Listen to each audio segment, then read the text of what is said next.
अस्सलामु अलैकुम। कैसे हैं? अच्छे हैं?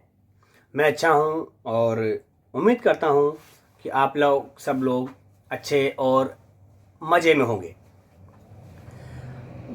बिहार चुनाव चल रहा है और कुछ सीटों पर चुनाव हो भी चुका है और बहुत सारी बातें चल रही है। लेकिन इस दौरान एक बात लोग बहुत ज़्यादा बोल रहे हैं। दो बात, मीडिया और वो मीडिया जिसको हम गोदी कहते हैं, गोबर भी कह सकते हैं, उनमें एक एक ने तो कुत्तापन की, यूं कहे कि चाटुकारिता की हद कर दी। जैसा कि आपको पता होगा कि फ्रांस के ख़िलाफ़ सारी दुनिया में प्रोटेस्ट हो रहे हैं, इंडिया में भी हुआ है और सारी दुनिया में मुख्तलिफ मुल्कों ने फ्रांस का बायकॉट कर दिया है। तुर्की अव्वल नंबर पर है और कई मुल्कों ने जो है ना फ्रांस को टाटा बाय बाय कर दिया है और उसके साथ रिश्ते पूरी तरह ख़त्म कर दिए हैं। हमारे जिस मुल्क में मैं रह रहा हूँ, कतर, इस मुल्क ने भी फ्रांस के प्रोडक्ट को बेचना बंद कर दिया है। जब पहले दिन से ही, जब से हो रहा है, पहले दूसरे दिन से ही इसने भी बंद कर दिया है। स्टोर में फ्रांस का किसी बड़े से बड़े स्टोर में कोई फ्रांस का आइटम नहीं बिकेगा, नहीं मिलेगा आपको। अलमीरा यहाँ का सबसे बड़ा स्टोर है, उसमें कभी भी, या किसी छोटे मोटे मॉल में भी आपको नहीं मिलेगा, या बड़े से बड़े में। तो बहरहाल ये एक सारी दुनिया में एक प्रोटेस्ट चल रहा है। इसी दौरान ये भी हुआ है रिश्ते ख़त्म करने का, तुर्की ने किया है और पाकिस्तान ने भी ऐलान किया है। जिस वक्त में पाकिस्तान में ये ऐलान हो रहा था, संसद में ऐलान नहीं बल्कि ये बात हो रही थी कि उसके साथ में जो रिश्ते हैं वो ख़त्म किया जाए, तो लोगों ने एक, जैसे कि हर पार्टी का कोई ना कोई विपक्ष होता है। भारत में भी बहुत सारी विपक्ष पार्टियां हैं, जैसे कि आपको मालूम है बीजेपी भी पहले विपक्ष में थी, सलवार वाले बाबा हो या फिर वो नाचने वाली, क्या बोलते हैं उसको, अभी तो सुषमा स्वराज, कोई भी हो, बहरहाल बहुत सारे लोग विपक्ष में रहे हैं, तो उन्होंने सब में लाठियाँ भी खाई, ऐसी बात नहीं है। और सलवार वाले बाबा तो मशहूर है, जंतर मंतर पे बहुत सारे किस्से हमने देखे हैं। लेकिन मीडिया ने जो अब झूठ बोलना शुरू किया है मोदी के आने के बाद, वो तकरीबन इन 70 सालों में तो नहीं हुआ, कभी नहीं। आप कहेंगे वो क्या झूठ है भाई, ऐसा क्या बात है जो मीडिया झूठ बोल रही है? जी हाँ, मीडिया ने दो काम किया है। एक तो झूठी छवि बनाने की बात की है। भारत में जो बाहर की हकीकत है, इंडिया के बारे में जो बाहर चल रहा है, उसको नहीं दिखा करके झूठ बात इंडिया में दिखाया जाता है। जैसे कि आपको मालूम है,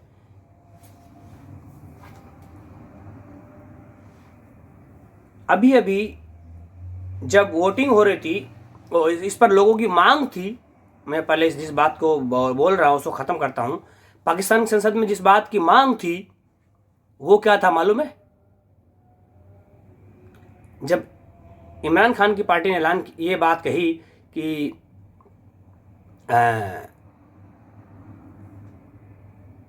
अपने सफ़ीर को, यानी हमारे जो राजदूत है, उसको वापस बुला लेंगे हम फ्रांस से, तो उस वक्त लोगों ने क्या बात कही लोगों ने कहा इस पर वोटिंग होनी चाहिए, वोटिंग वोटिंग वोटिंग वोटिंग, इस पर हंगामा हुआ। लेकिन हमारे गोबर खाने वाली मीडिया ने दूसरे देश की बात को भी हमारे देश में एक चाय का कप प्लेट में रखा हुआ सजा के पेश किया। आइए आपको दिखाते हैं कि क्या हुआ संसद में। एक बार हैरत में पड़ गया था। पहले तो मुझे लगा ऐसा कैसे हो सकता है, पाकिस्तान के पार्लियामेंट और मोदी के नाम के नारे, ये कैसे हो सकता है, कौन लगाएगा, क्यों लगाएगा। तो मैंने पाकिस्तान के पार्लियामेंट की इस कार्रवाई के वीडियोस को कई बार देखा और फिर पाकिस्तान में मौजूद कुछ लोगों से इसे कंफर्म किया और यह हकीकत सामने आई कि पाकिस्तान के पार्लियामेंट में नरेंद्र मोदी को कई बार याद किया गया, उनके नाम पर कई बार नारे लगे। पाकिस्तान के एक मंत्री ने कहा कि हमारे एमपीज के अंदर नरेंद्र मोदी की रूह घुस गई है, यानी मोदी की आत्मा वहां घुस गई है। पाकिस्तान के पार्लियामेंट में सुनाई दिया, जो मोदी का यार है वो पाकिस्तान का गद्दार है। कई बार मोदी का नाम सुनाई दिया, अलग अलग तरह से सुनाई दिया। पाकिस्तान सरकार के मंत्री ने कहा पाकिस्तान के पार्लियामेंट में हिंदुस्तान की बोलियां सुनाई दे रही हैं। अब इसके पीछे की कहानी क्या है ये मैं आपको बताऊंगा, लेकिन पहले आप पाकिस्तान के पार्लियामेंट में पाकिस्तान के विदेश मंत्री के सामने पाकिस्तान के एमपीज की नारेबाजी का जायजा लीजिए।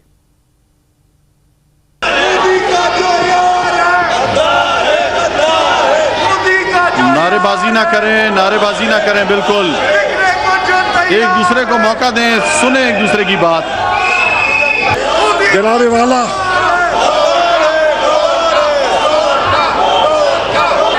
ख्वाजा आसिफ साहब ने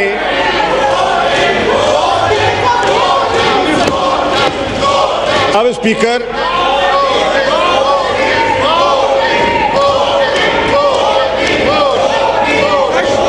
ये संजीदा मसला है।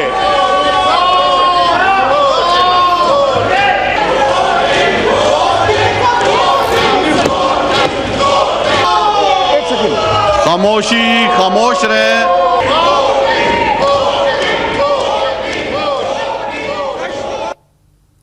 सुनकर अजीब तो लगता है कि पाकिस्तान के पार्लियामेंट में हिंदुस्तान के प्रधानमंत्री के नारे लगे। अब आप सोच रहे होंगे ऐसा क्यों हुआ, किस बात पर नारे लगे। असल में पाकिस्तान के पार्लियामेंट में फ्रांस के सामान के बहिष्कार के मुद्दे पर, उसे बॉयकॉट करने के मुद्दे पर बात हो रही थी। फ्रांस में जिस तरह प्रोफेट मोहम्मद साहब के कार्टून के मुद्दे पर एक टीचर का गला काटकर हत्या कर दी गई थी और उसके बाद फ्रांस की सरकार ने जिस तरह से कट्टरपंथी इस्लामिक संगठनों के खिलाफ एक्शन शुरू किया है, उससे बहुत सारा इस्लामिक मुल्क नाराज हैं। पाकिस्तान भी उनमें से एक है जो नाराज है। ये मुल्क फ्रांस के सामान का बहिष्कार कर रहे हैं। इसी मुद्दे पर पाकिस्तान के पार्लियामेंट में चर्चा हो रही थी। कुछ विरोधी दलों के एमपीज ने वोटिंग की मांग की, फिर किसी ने बलूचिस्तान की आज़ादी के नारे लगाए। बस यहीं से बात बिगड़ गई और इसके बाद पाकिस्तान के एमपीज ने मोदी का नाम लेकर नारे लगाने शुरू कर दिए। किस तरह से जो है वो बदल रही है। दूसरा आपको एक और दिखाते हैं, एक ट्वीट आप देखिए। ये प्रकाश जावड़ेकर का ये ट्वीट है और ये ट्वीट इन्होंने किया है 30 अक्टूबर को शाम को 7:45 का। और इस ट्वीट में इंग्लिश में इनका ये ट्वीट है, PM Narendra Modi ji today inaugurate Sardar Patel zoological park popularly known as jungle safari in Gujarat Narmada district. Do you know, अब ध्यान से सुनिए इसको, do you know the park at Kevadia has been developed in 6 months and designed in a way that people would feel as if they are in a jungle. ये प्रकाश जावड़ेकर ने कहा और इन्होंने कहा कि रिकॉर्ड 6 महीने के अंदर जो है इस पार्क को तैयार किया गया है। लेकिन कुछ एक सवाल है कि 6 महीने, बीते 6 महीने में क्या हो रहा था। बीते 6 महीने में पूरे देश के अंदर लॉकडाउन था, पूरे देश के अंदर लॉकडाउन था और प्रवासी मजदूर जो है वो दाने दाने को तरस रहे थे। पहला सवाल यह है कि लॉकडाउन के अंदर जो है सरकार ने 6 महीने के अंदर जो है वो इस पार्क को खड़ा कर दिया। पहला सवाल तो यही है कि कैसे खड़ा किया? लॉकडाउन के अंदर जब सब कुछ बंद था तब इस पार्क का जो है वो निर्माण कार्य चालू था क्या? इस सरकार को जवाब देना चाहिए। दूसरा सवाल यह है कि प्रधानमंत्री नरेंद्र मोदी जी, बीजेपी की सरकार, उनकी प्राथमिकता क्या है? उनकी प्राथमिकता क्या है? देश के अंदर कोरोना महामारी थी। कोरोना महामारी में रिकॉर्ड समय में एक बड़ा हॉस्पिटल तैयार करने की कोशिश होनी चाहिए थी, लेकिन वो नहीं होती है। और दूसरी तरफ कोशिश की जाती है और वो कामयाब भी होती है, ये केवड़िया का पार्क खड़े करने की। अब बताइए, सरकार जो है वो जानवरों को बचाने के लिए एक पार्क बना सकती है, लेकिन आदमियों के लिए एक अस्पताल जो है वो तैयार नहीं होता है। हमने तमाम खबरें देखी हैं जहां पर विदेशों में, चीन के अंदर, अमेरिका के अंदर जो है रिकॉर्ड समय में हॉस्पिटल खड़े किए गए हैं, लेकिन भारत के अंदर जो है ऐसा क्यों नहीं हुआ? और ये कह रहे हैं कि 6 महीने के अंदर जो है इस पार्क को जो है खड़ा किया गया है। सवाल ये पूछा जाना चाहिए कि जब प्रवासी मजदूरों को घर पहुंचाने के लिए सरकार के पास में पाई नहीं थी, सरकार टिकट के पैसे नहीं दे पाई थी, वैसे समय में, उस समय में क्यों सरकार ने जो है अपनी प्राथमिकता इस पार्क को खड़ा करने में दी? या फिर ये क्रोनोलॉजी है कि ये पार्क जो है उस समय सोची समझी रणनीति के तहत जो है वो खड़ा किया गया ताकि इसका उद्घाटन बिहार चुनाव के समय पर किया जा सके और बिहार चुनाव में जो है इसके चित्र जो है वो अब चलाए जा सके। आपने देखे होंगे किस तरह से प्रधानमंत्री नरेंद्र मोदी जी की फोटो है। प्रधानमंत्री नरेंद्र मोदी जी के जो फोटो है वो सरदार पटेल के बराबर के कद के जो है वो फोटो है। कुछ इस तरह से फोटो खींचे गए हैं ताकि सरदार पटेल जी के कद के बराबर जो है वो नरेंद्र मोदी जी का कद आए। शायद ही ऐसी कोई कोशिश जो है वो पहले किसी प्रधानमंत्री ने की होगी जब सरदार वल्लभ भाई पटेल के बराबर का कद जो है उन्होंने अपना दिखाने की कोशिश की हो। शायद ही ऐसी कोई कोशिश हुई हो। लेकिन नरेंद्र मोदी जी, किस तरह से उनकी इवेंट मैनेजमेंट है आप देख रहे हैं। और सबसे बड़ा सवाल यही पूछा जाना चाहिए कि क्या पहले से सब कुछ तय था? क्या सब कुछ पहले से तय था? तो आपने देखा कि ये साहब, जिनकी उम्र मेरे से कहीं बड़ी है, हो सकता है कि जब मैं पैदा हुआ हूँगा तो ये पत्रकारिता कर रहे होंगे, लेकिन ये 6 साल में इतना नीच, रजत शर्मा इतना नीचे गिर सकते हैं, इतना झूठ बोल सकते हैं और इतनी चाटुकारिता कर सकते हैं। जब लोग वहां पे वोटिंग कह रहे थे, इन्होंने झूठ बोल करके वोटिंग को बदल दिया मोदी में, कि ये मोदी के नारा लगाते हैं, मैंने देखा है। उसकी दलीलें पेश कर दी है, बात भी कर ली इन्होंने, पाकिस्तान में बात कर ली है। चले क्यों नहीं गए फिर? इसकी 2 बात है, यानी मोदी के आने से अगर ये बात इनकी सच होती, हालांकि मुझे मालूम है सच नहीं है, क्योंकि मैंने उसके वो जो वीडियो है वो देख लिया हूँ पूरा, उस पर लिखा हुआ आ रहा है अरबी में, उर्दू में बाकायदा वोटिंग की मांग हो रही है। लेकिन चूंकि हेडिंग करके लोगों ने ऐसा लगाया कि जो है ना, हिंदी की हेडिंग लोग पढ़ते हैं, उर्दू बहुत कम लोग पढ़े होते हैं, तो इसलिए मालूमात नहीं है। और दूसरा जो है ना, उसके बैकग्राउंड ऐसा बना दिया गया, ऐसा बोल करके लोग समझते हैं रजत शर्मा बहुत बड़े पत्रकार हैं। हालांकि मैं भी मानता हूं कि आज के 6 साल पहले रजत शर्मा बहुत बड़े पत्रकार थे, लेकिन अब जो वो हो गए हैं, पत्रकार नहीं रहे, वो एक दलाल की हैसियत से काम करते हैं। जी हाँ, पत्रकार नहीं रहे। तो कैसी मानसिकता से, यानी झूठ को परोस रहे हैं और उसके ऊपर दलील भी दे रहे हैं। झूठ के ऊपर दलील देना कितनी नीच हरकत है। अब इसको चौथा स्तंभ कैसे कहेंगे? इसको तो गोबर वाला स्तंभ कहेंगे, कि गोबर खाने से रजत शर्मा का दिमाग भी गोबर खोर हो गया है। शायद उसके घर पे भी गोबर पहुंच गया है, तो गोबर के हिसाब से चलना पड़ेगा। दूसरी बात, आपको मालूम है कि 24 मार्च से भारत देश में लॉकडाउन है और उत्तर प्रदेश या बिहार, इन राज्यों में तो हालत पहले से ही खस्ता थी और खस्ता हो गई। यहाँ के लोग सारे मुंबई, दिल्ली और कई इलाकों में जो काम करते थे, उनके साथ बहुत सारे जुल्म हुए और बहुत सारे चलते चलते दुनिया से चल बसे। जब तक जिंदा थे तो उनके लिए न ट्रेन चल सकी, न बस, और न किसी को बस में बैठने दिया। लेकिन जब वो मर गए तो उनकी लाशों को घर तक पहुंचाया गया। ऐसा हमने कई मर्तबा इस लॉकडाउन में देखा है। पूरा देश लॉकडाउन में बंद था। अब सरकार ये दावा कर रही है, बिहार के मंत्री ये दावा कर रहे हैं कि हमने 6 महीने में गुजरात में बहुत बड़ा गायों के लिए पार्क बना दिया 6 महीने में। जबकि आपको पता है कि 6 महीने से लॉकडाउन है। 6 महीने में तो लॉकडाउन था। 6 महीने में क्या था? लॉकडाउन था। तो बात समझ में ये नहीं आती कि जब मार्च से लॉकडाउन चल रहा है, मार्च में लॉकडाउन था, अप्रैल में लॉकडाउन था, मई में लॉकडाउन था, तो सरकार ने हॉस्पिटल क्यों नहीं बनाया? गाय की जान बचाने के लिए अगर आप 6 महीने में पार्क बना सकते हैं, इतना बड़ा दावा करते हैं बिहार के मंत्री गुजरात में पार्क बनाने का, तो फिर हॉस्पिटल क्यों नहीं बनाया? हमने देखा है 10 दिनों में, कहीं जैसे चाइना ने 10 दिन में बना लिया, और कई लोगों ने, मैं जिस मुल्क में हूँ कतर में, यहाँ हॉस्पिटल जो पहले से है वीआईपी संसाधन के साथ में, वो तो है ही।